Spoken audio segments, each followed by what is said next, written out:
ಪ್ರೀತಿಯ ವೀಕ್ಷಕರಿಗೆ ಹಳ್ಳಿಕರಾಟ ಚಾನಲ್ಗೆ ಆತ್ಮೀಯ ಸ್ವಾಗತ.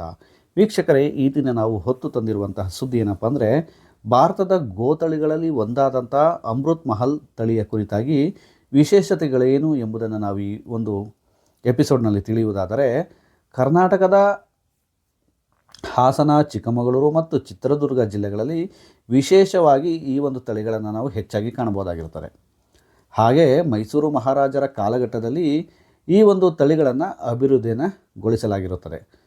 1617ರಿಂದ 1704ರಲ್ಲಿ ಆಗಿನ ಮೈಸೂರು ಮಹಾರಾಜರು ಕಾಲಾನುಸಾರವಾಗಿ ಕರುಹಟ್ಟಿಗೆ ರಾಸುಗಳನ್ನು ಸೇರಿಸಿ ಈ ರಾಸುಗಳಿಗೆ ನಿಗದಿತ ಕಾವಲುಗಳನ್ನು ತಮ್ಮ ರಾಜ್ಯದ ವಿವಿಧ ಭಾಗಗಳಲ್ಲಿ ನೀಡ್ತಾ ಹೋಗ್ತಾರೆ. ಅಂದಿನ ಮಹಾರಾಜರಾದಂತಹ ಶ್ರೀ ಚಿಕ್ಕದೇವರಾಜ ಒಡೆಯರವರು ಈ ಸಂಸ್ಥೆಗೆ ಬೆಣ್ಣೆ ಚಾವಡಿ ಅಂತೇಳಿ ಒಂದು ಹೆಸರನ್ನು ಇಡ್ತಾರೆ. ಹಾಗೆಯೇ 1799ರಲ್ಲಿ ಟಿಪ್ಪು ಸುಲ್ತಾನರು ಬೆಣ್ಣೆ ಚಾವಡಿ ಹೆಸರನ್ನು ಅಮೃತ್ ಮಹಲ್ ಅಂತೇಳಿ ಬದಲಾವಣೆಯನ್ನು ಮಾಡ್ತಾರೆ. ಈ ಅಮೃತ್ ಮಹಲ್ ತಳಿಯ ಅಭಿವೃದ್ಧಿಗೆ ಹೆಚ್ಚಿನ ಆಸಕ್ತಿಯನ್ನು ತೋರಿಸಿದಂಥ ಟಿಪ್ಪು ಸುಲ್ತಾನ್ರವರು ಈ ಒಂದು ರಾಸುಗಳ ಅಭಿವೃದ್ಧಿಗಾಗಿ ಒಂದು ಇಲಾಖೆಯನ್ನೇ ಸ್ಥಾಪಿಸ್ತಾರೆ. ಹಾಗೆ ಅದಕ್ಕೆ ಬೇಕಾದಂತಹ ಸೂಕ್ತ ಕಾಯ್ದೆಗಳನ್ನು ಹುಕುಂನಾಮ ಮುಖೇನ ಅಳವಡಿಸ್ತಾರೆ.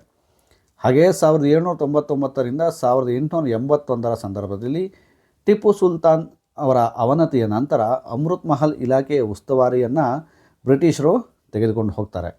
ಹಾಗೆ ಈ ಉಸ್ತುವಾರಿಯನ್ನು ವಹಿಸಿಕೊಂಡಂತಹ ಬ್ರಿಟಿಷರವರು ಈ ಒಂದು ಅಮೃತ್ ಮಹಲ್ ರಾಸುಗಳನ್ನು ಹಾಲು, ಉಳುಮೆ ಹಾಗೂ ಯುದ್ಧಗಳಲ್ಲಿ ಉಪಯೋಗಿಸುವ ಸಲುವಾಗಿ ಹೆಚ್ಚಿನ ಅಭಿವೃದ್ಧಿಯನ್ನು ಪಡಿಸ್ತಾರೆ. ಹಾಗೆ ಈ ಒಂದು ಇಲಾಖೆಗೆ ಒಟ್ಟು 143 ಕಾವಲುಗಳನ್ನು ಅವರು ರಚಿಸ್ತಾರೆ. ಹಾಗೆ ಉಸ್ತುವಾರಿಯನ್ನು ಸಹ ನೋಡ್ಕೊಳ್ಳೋದಕ್ಕೆ ಬಿಡ್ತಾರೆ.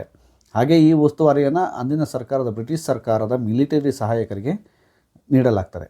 ಹಾಗೆಯೇ ಮೈಸೂರು ಕಾಲದಲ್ಲಿ ಮೈಸೂರು ಅರಸರಲ್ಲಿ ದಿವಾನರಾಗಿದ್ದಂತಹ ಶ್ರೀ ಪೂರ್ಣಯ್ಯನವರು ಈ ಅಮೃತ್ ಮಹಲ್ ತಳಿಯನ್ನು ತಮಿಳುನಾಡಲ್ಲಿ ತೆಗೆದುಕೊಂಡು ಹೋಗ್ತಾರೆ.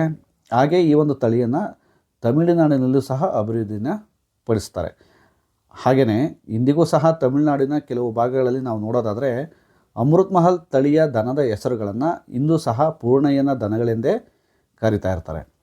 ಮೈಸೂರು ಅರಸರ ಹಾಗೂ ಹೈದರಾಲಿ ಟಿಪ್ಪುವಿನ ಸೈನ್ಯದಲ್ಲಿ ಈ ತಳಿಗಳ ಬಂಜಾರವೆಂಬ ದಳ ಒಂದು ಪ್ರಮುಖ ಸ್ಥಾನವನ್ನು ಪಡೆದಿತ್ತು. ಹಾಗೆ ಯುದ್ಧಗಳಲ್ಲಿ ಪ್ರಮುಖ ಪಾತ್ರವನ್ನು ಸಹ ವಹಿಸ್ತಾ ಇತ್ತು. ಹೈದರಾಬಾದ್ ನಿಜಾಮನ ಸೈನ್ಯವನ್ನು ಸೋಲಿಸಿ ಓಡಿಸಿರುವುದು ಇತಿಹಾಸದಲ್ಲಿ ನಾವು ಕಾಣಬಹುದು. ಹಾಗೆ ಈ ಒಂದು ಯುದ್ಧದ ಸಂದರ್ಭದಲ್ಲಿ ಇವುಗಳ ಸಾಮರ್ಥ್ಯ ಎಂತಹದ್ದು ಎಂಬುದನ್ನು ನಾವು ಕಾಣಬಹುದಾಗಿರುತ್ತದೆ. ಹಾಗೆಯೇ ಮೊದಲ ಹಾಗೂ ದ್ವಿತೀಯ ಮಹಾಯುದ್ಧಗಳಲ್ಲಿ ಯುದ್ಧ ಪರಿಕರಗಳನ್ನು ಸಾಗಿಸಲು ಈ ಅಮೃತ್ ಮಹಲ್ ತಳಿಗಳು ತುಂಬ ಸಹಕಾರಿಯಾಗಿದ್ದವು ಎಂದು ಇತಿಹಾಸವೇ ಹೇಳುತ್ತಿದೆ.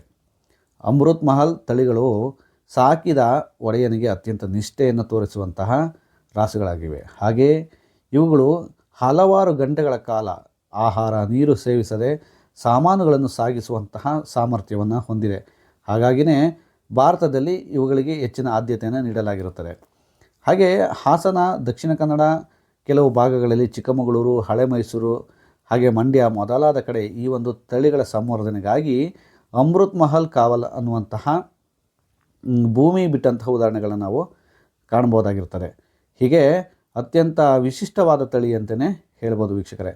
ಮುಂದಿನ ವಿಡಿಯೋದಲ್ಲಿ ನಾವು ಹಳ್ಳಿಕಾರ್ ತಳಿ ಬಗ್ಗೆ ವಿಸ್ತೃತವಾದ ಒಂದು ವರದಿಯನ್ನು ನಿಮ್ಮ ಮುಂದೆ ಹೊತ್ತು ತರ್ತೀವಿ. ಅಲ್ಲಿವರೆಗೂ ನಮ್ಮ ಚಾನಲ್ನ ಹೀಗೆ ನೋಡ್ತಾ ಇರಿ. ಹಾಗೆ ಸಬ್ಸ್ಕ್ರೈಬ್ ಮಾಡಿ, ಹಾಗೆಯೇ ಶೇರ್ ಮಾಡಿ, ಲೈಕ್ ಕೂಡ ಮಾಡಿ ಅಂತೇಳಿ ಕೇಳ್ಕೊತಾ ಇದ್ದೀನಿ.